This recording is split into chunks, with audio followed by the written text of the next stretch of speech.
예, 돈 잘 버는 증권만에게 듣는다. 오늘은 블로크 이동훈 대표 만나는데요. 전화로 연결이 되어 있습니다. 좀 답답한 시장의 흐름들인데요. 돌파구를 좀 찾아보도록 하겠습니다. 대표님 안녕하세요. 예, 안녕하세요. 예, 오늘 아침 방송하시는 것도 제가 아침에 저희 MTN에서 하시는 거 아까 들었는데요. 3천 좀 무너지면 하단에서는 뭐 좀 받아올 만하다고 얘기하셨는데 좀 또 치고 올라오긴 하고요. 금리 이슈 뭐 좀 답답한 형국입니다. 뭘 좀 보고 전략을 세워야 될까요? 예, 뭐 재료를 보면 지난주 이후에 이제 금리 영향력 자체만 놓고 보면 좀 축소되고 있습니다. 이 시각 미국 10년물 국채 금리가 1.61% 정도까지 내려왔거든요. 그동안 이제 금리 가지고 주로 이제 악재를 우리가 많이 이제 지켜봤었는데 이후에는 이제 금리 관련된 내용들은 조금 더 완화될 가능성이 높아 보입니다. 우선 4월이 되면 작년도 3월이 증시라든가 아니면 물가라든가 이런 것들이 뚝 떨어졌던 시점이었고 지금은 이런 부분들이 4월 이후부터는 대체로 복원이 됐거든요. 그러니까 기저 효과가 이제 완화가 되는 그런 구간이기 때문에 금리가 갑작스럽게 확 올라갈 수 있는 그런 여건은 아닙니다. 그리고 또 국제유가가 또 거의 고점 대비 10% 정도 하락했잖아요. 국제유가가 또 하락했다라는 점도 물가를 자극하지 못하게 되는 그런 요인이 될 수 있거든요. 그래서 금리에 따른 어떤 변동성 요인은 조금 점차 이제 완화될 가능성이 높다 이렇게 보고 있고요. 그리고 또 지난주부터 이미 이제 나스닥 시장을 보면 금리가 올라가는 국면에서도 나스닥 시장이 이제 반등을 하면서 재료에 어느 정도 이미 적응이 돼 있는 그런 상태였거든요. 그래서 시장은 금리보다는 이제 실적을 바라보게 될 가능성이 높습니다. 다만 지난주 금요일부터 이번 주까지 하루에 한씩 악재가 나오고 있거든요.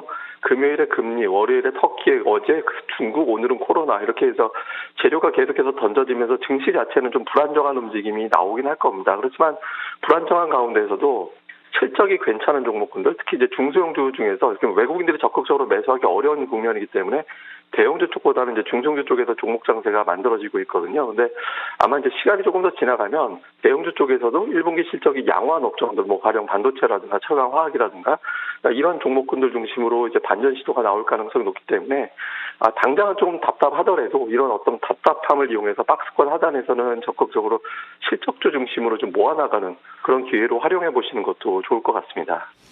예, 금리는 뭐 급격하게 내리지는 않겠지만 시장이 어느 정도 적응을 해나가는데 또 간밤에 옐런 재무장관이 증세 관련된 약간 뉘앙스를 흘려버렸습니다. 증세 얘기가 나오면은 또 미국 시장에는 굉장히 긴장하는 요인 아닐까요? 그 부분은 살짝 코멘트해 주실 수 있나요? 예, 뭐 증세 부분을 살펴보면 이제 옐런 장관이 두 가지 전제 조건을 얘기했습니다. 그러니까 자영업자하고 중산층에는 이제 부담을 지우지 않겠다 이런 이야기를 했고요. 그러니까 주로 이제 대기업들이라든가 이제 부자들한테 증세하겠다는 얘기거든요. 근데 대기업들의 과거 패턴을 보면 증세하는 구간에서는 투자를 오히려 늘려가지고 그러니까 세금을 내느니 투자를 내버리겠다 이런 경향을 보였거든요. 그래서 세율이 올라갈 때 기업들의 투자가 오히려 증가되는 그런 어떤 형태를 보였습니다. 그래서 주식시장이라든가 뭐 경제에 미치는 영향은 생각보다는 그렇게 크지는 않을 것 같다 이렇게 보고 있습니다. 그렇군요. 네. 워낙 이제 증시가 상장 기업들이 세금 올리는 거에 대해서 부담들을 가지고 있기 때문에 여쭤봤고요. 네, 이어서 키워드로 시장 흐름 읽어보면서 관심 종목도 알아봅니다. 오늘 첫 번째 키워드는요. 3조 달러 미국의 인프라 투자 시동이 걸려서 미국 행정부가 추진을 하는 걸로 알고 있는데 일단 의회를 또 넘어야 되고요. 국내도 뭐 인프라 기계 건설 이런 쪽에 좀 움직였는데 아이디어 좀 알려주세요. 예, 뭐 말씀하신 이제 증세하고 사실은 맞물리는 재료죠. 그러니까 뭐 그린 정책, 일자리 확보를 위한 어떤 정책, 또 일부에서는 이런 어떤 증세 정책을 하기 위해서는 뭐 또 명분이 있어야 되니까 뭐 학비를 보조해주는 정책도 여기 안에 또 들어간다 뭐 이런 이야기까지 나오고 있거든요. 근데 인프라의 내용에 좀 관심이 많죠. 그러니까 그린 정책에 투자하겠다라고 얘기를 좀 많이 하고 있고 사회 기반 시설 확충 뭐 이런 것들에 적용이 되고 있는데 이거 말씀하신 대로 지금 공화당 쪽에서는 좀 반대하는 입장 또는 이제 축소시키려고 하는 움직임이 분명히 나올 가능성이 있습니다. 근데 의회 구조상 현재로서는 어떤 좀 조율은 되더라도 결국에는 이제 통과될 가능성이 높다 이렇게 볼 수 있거든요. 그래서 여기 어떤 핵심이 되는 사안, 가령 뭐 그린 정책 관련주, 그러니까 신재생 에너지라든가 탄소 배출권 관련된 어떤 내용들, 그러니까 이런 종목군들은 충분히 반응이 나올 가능성이 있다라고 볼 수 있거든요. 그리고 또 인프라 투자라는 게 사회 기반 시설 확충할 때 보면 결국에는 이제 도로 깔고 또 철로 놓고 뭐 이런 것들 들어가게 되잖아요. 그럼 이 과정에서 뭐 철강 제품 많이 들어가게 될 것이고 또 굴삭기라든가 이런 어떤 장비 제품들 많이 들어가게 되기 때문에 기계 관련된 산업이라든가 소재 산업이라든가 이런 것들이 다 맞물려서 움직일 수 있거든요. 그래서 이 부분이 이제 계속해서 이제 수혜주로 부각될 가능성은 충분히 좀 있어 보입니다. 그리고 현재 인프라 투자 관련해서는 지금 미국뿐만 아니라 향후에 중국에서도 충분히 불거질 수 있는 사안이 되거든요. 중국 도시화율이 계속 올라가고 있는 그런 시점이기 때문에 이 부분을 계속 사람들을 수용하기 위해서는 또 인프라 투자에 나설 수 있습니다. 그러니까 우리가 이제 단지 미국만 바라볼 게 아니라 향후에 중국에서도 인프라 투자가 계속해서 이제 이어질 가능성이 높다라는 점을 주목을 해야 되기 때문에 이 점을 감안해 본다라면 국내에서 어떤 수혜주들 이런 종목들의 흐름도 뭐 계속해서 움직임을 좀 점검해 보시는 게 좋겠습니다. 예, 그러면 뭐 건설 기계라든지요, 뭐 이런 쪽 관심 있는데 일차적으로 그런 쪽이 관심인가요? 그린 관련주가 이제 그 예전 그 당선자 시절이라든가 이제 선거 기간이라든가 이런 거 봤을 때는 그린 정책 관련된 종목들에 대해서 분명히 관심이 많았고 또 정책을 추진하겠다라는 이야기를 많이 했거든요. 그래서 우리가 이제 뭐 기계주, 그러니까 인프라 관련된 종목들에 대해서 관심, 또 이제 철강주에 대한 관심은 대부분 다 알고 있었고 최근에 주가도 이제 강하게 좀 움직여 왔는데 약간 어떤 둔했던 움직임들이 이제 풍력이라든가 태양광이라든가 이런 종목들의 움직임이 상대적으로 조금 주춤하는 모습이 있었거든요. 근데 이런 종목도 결국에는 이제 정책 중심 안에 들어갈 가능성이 이제 높기 때문에 뭐 태양광 관련된 종목들에 대해서는 좀 관심을 가져볼 필요가 있고요. 다만 이제 풍력주 중에서는 일부 풍력 부품주가 이제 상장을 유지할 수 있을 거냐 이런 부분들에 대해서 좀 의구심이 제기되고 있는 상태이기 때문에 풍력 쪽보다는 이제 태양광 쪽으로 관련해서 좀 종목들을 좀 압축해서 움직임 좀 모니터링 해보시는 것도 도움이 될 것 같습니다. 예, 기계 소재뿐만 아니라 이제 그린 관련주도 말씀을 해주셨고요. 두 번째 시장 키워드 확인하도록 하겠습니다. 네, 비싸진 가치주냐, 금리 노이즈로 좀 흔들리는 성장주이냐. 워낙 이제 성장주에서 가치적으로 가치주도 좀 많이 올라왔고요. 지금은 사실 어느 쪽으로 한쪽으로 완전히 줄을 서는 건 아닌 분위기 같은데요. 그 중심 좀 잡아주세요. 예, 우선 금리가 올라가면서 최근에 이제 가치주 매력이 이제 부각됐다 이렇게 보고 있는데 뭐 또 한편으로는 사실 지금 장세가 이제 유동성 장세에서 이제 실적 장세로 넘어가고 있는 그런 상황이잖아요. 그러니까 돈 가지고 돈이 이제 처음에 유동성이 풀려서 이제 상대적으로 그 시점에 이제 매력이 있는 종목군들이 집중적으로 투자가 됐다가 경제가 이제 실제로 이제 좋아지기 시작하니까 좋아지는 어떤 경제 상황에서 실적이 좋은 종목들 그리고 실적 대비 싼 주식의 어떤 관심도가 상당히 많이 들어가고 있는 그런 상태거든요. 근데 지금 장세를 좀 우리가 보면 뭐 막연하게 어떤 가치주다, 성장주다 이렇게 이제 구분할 필요는 없는 것 같습니다. 그러니까 지금 뭐 비싸다 이런 어떤 관점보다는 그러니까 실적이 계속해서 우상향하는 업종들, 그러니까 실적이 전년 대비 보통 우리가 매력 있게 보는 게 최소 한 30% 정도, 30% 이상 매출이 증가되고 있고 영업이익률도 비슷하게 증가되는 그런 기업들에 대한 관심도가 높이 가지고 있다라고 볼 수 있거든요. 이거는 가치주뿐만 아니라 그러니까 기존의 어떤 성장주에서도 이 정도의 어떤 성과를 내는 종목이 있다라면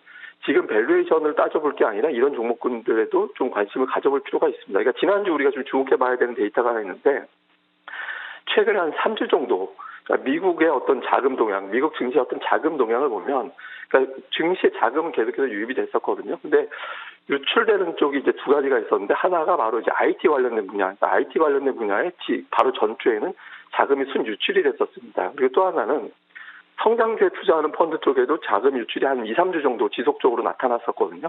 근데 최근에 증시 조정이 나오고 금리에 대해서 어느 정도 시장이 적응하기 시작하면서 지난주에는 성장주 쪽으로도 자금이 유입이 됐고 유입되는 자금의 규모도 가치주 쪽에 유입되는 자금 규모하고 거의 비슷한 수준으로 들어왔거든요.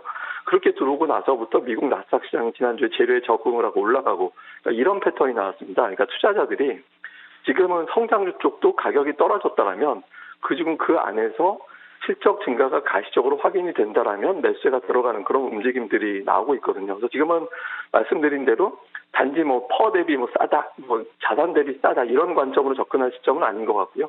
계속해서 어떤 장기적으로 본다면 보통 우리가 그 실적이 한번 좋아지면 금융위기 이후에 실적이 좋아질 때 되면 실적 개선이 2년 이상 이어지는 패턴을 보였거든요. 그러니까 작년에 나빠졌다면 최소 올해와 내년, 그다음에 조금 더 잘 될 때는 내후년까지 이렇게 좋아진다라고 보면 그러니까 내년도 이후까지는 기업들의 실적이 좋아질 것이다. 그리고 그 좋아지는 가운데 중심에 있는 매출이 30% 이상 증가하는 쪽에 어떤 매수세가 집중될 가능성이 높기 때문에 성장주, 가치주 관점이 아니라 이제 매출 증가가 가시적으로 그리고 이제 수치로 입증되는 종목 쪽으로 조금 더 집중해서 바라보시는 게 합리적이지 않나 이렇게 봐야겠습니다. 네. 결국은 지금 기댈 만한 얘기는 뭐 실적 얘기인데요. 실적 증가 업종 주목하자. 그럼 실적이 좀 좋아지거나 좋아질 거로 보는 대표적인 업종은 어떤 거예요? 지금 대표적으로 본다면 이제 반도체 이제 꼽을 수밖에 없고요. 네. 공급 부족 현상이라든가 이런 것들이 나타나고 있고, 그리고 최근에 가장 이야기 많이 나오는 게 또 석유화학 쪽이거든요. 석유화학 쪽이 주가가 좀 올라가긴 했지만 여전히 업황이 좋다. 지금 사실 화학 업종으로 분류하면 굉장히 업종이 많잖아요. 근데 그 여러 업종 중에서도 석유화학 쪽이 이제 상대적으로 조금 더 이제 실적 증가폭이 좀 좋다 이렇게 이제 평가가 되고 있는 부분이 있고요. 다음에 또 하나는 최근에 이제 증시가 계속해서 시가총액이 높아지면서 거래대금이 한 번 돌 때 거래대금이 같이 올라가게 되거든요. 최근에 거래대금이 하루 평균 코스피 같은 경우 한 19조 원 정도 됐다가 지금 14조 원대로 떨어지긴 했지만 박스권 넘어가면서 올라가게 되면 거래대금이 다시 증가되면 증권업종도 또 여기에 포함이 될 수 있거든요. 그래서 이런 업종들에 대해서는 뭐 계속해서 움직임을 좀 주시해 보시는 게 좋겠습니다. 예. 자, 세 번째 키워드 마지막으로 확인해 보도록 하겠습니다.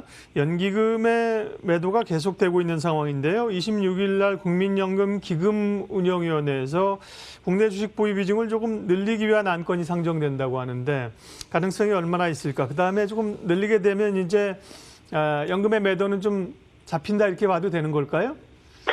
우선은 그 최대 매도 주체가 연기금이죠. 지금 이제 연기금이 올해 들어서 가장 많이 판 주체가 외국인들이 아니라 지금 연기금이기 때문에 실제로 주식 비중 확대가 될지는 이제 사실 알 수는 없습니다만은 뭐 이런 업계에 현실이 된다라면 당연히 이제 주식시장에는 이제 주목을 받겠죠. 다만 이제 이걸 좀 부인하는 보도가 이제 반복적으로 좀 나왔었기 때문에 이게 현실이 될지 모르겠습니다. 근데 지금 당장 우리가 지금 생각을 해보면 연기금의 어떤 주식이 그동안에 매도를 지속적으로 해주면서 그러니까 어느 정도 주식 비중은 낮춰졌다라고 봐야 되거든요. 여기 이제 관건은 또 채권이라든가 그 외 자산 가치가 같이 떨어지면서 주식 비중이 떨어지지 않았다라는 게 문제인데 채권 가격 하락이 어느 정도 진정이 된다라면 주식 비중의 가치는 이제 계속해서 떨어진 게 적용이 되면서 비중을 축소하는 규모가 줄어들게 될 수 있습니다. 근데 여기에다가 만약에 실제로 이번 회의에서 탄력적으로 운영을 해서 정말 보도 나온 대로 16%에서 20% 정도까지 높아질 수 있게 된다라면 뭐 매수까지 우리가 바라지 않더라도 매수로 돌아설 수 있게 되거든요. 그냥 보통 매도하던 주체가 매도가 진정이 되면 그게 시장의 변곡점 역할을 하거든요. 그래서 그러니까 이런 부분들을 감안해 본다면 연기금에 이런 어떤 뉴스가 나온다라는 것 자체만 가지고도 시장에서 대기하고 있던 매수세를 가동시킬 수 있는 그런 계기가 될 수 있어서 지수가 좀 반등하는 데 좀 도움이 되는 뉴스가 되지 않을까 이렇게 봐야겠습니다. 네.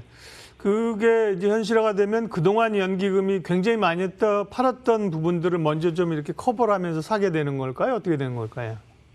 그 가장 이 기간에 많이 팔았던 게 삼성전자거든요. 네. 그래서 이제 시장을 팔았고 시가총액 가장 높은 종목들을 팔았죠. 그럼 반면에 삼성전자를 다시 매수할 수밖에 없는 그런 국면이 되거든요. 그러니까 사실상 거의 뭐 인덱스 매수하는 형태로 들어오게 될 가능성이 높기 때문에 이렇게 되면 주로 이제 많이 판 업종들 중심으로 다시 매수로 채울 수 있다라고 본다라면 뭐 관련된 종목들에 관심을 갖는 게 조금 더 합리적일 것 같습니다. 네. 전반적인 시장에 이제 관심은 수급이나 앞서 말씀하신 실적 얘기는 이제 앞에 좀 여쭤봤습니다. 반도체하고 석유, 화학 쪽 말씀하셨고요. 그리고 또 뭐 언급하셨었죠? 예, 그 외에 이제 증권 업종도 말씀을 드렸고요. 네. 예, 그다음에 철강 업종도 아무래도 이제 경기 부양 과정에서 이제 수요가 많으니까 이 관련된 종목들에 대해서도 계속해서 좀 관심을 가져 나가시는 게 좋겠습니다. 예, 돈 잘 버는 증권 매니저 듣는다. 블루오크 이동훈 대표님 오늘 함께했습니다. 고맙습니다. 예, 감사합니다.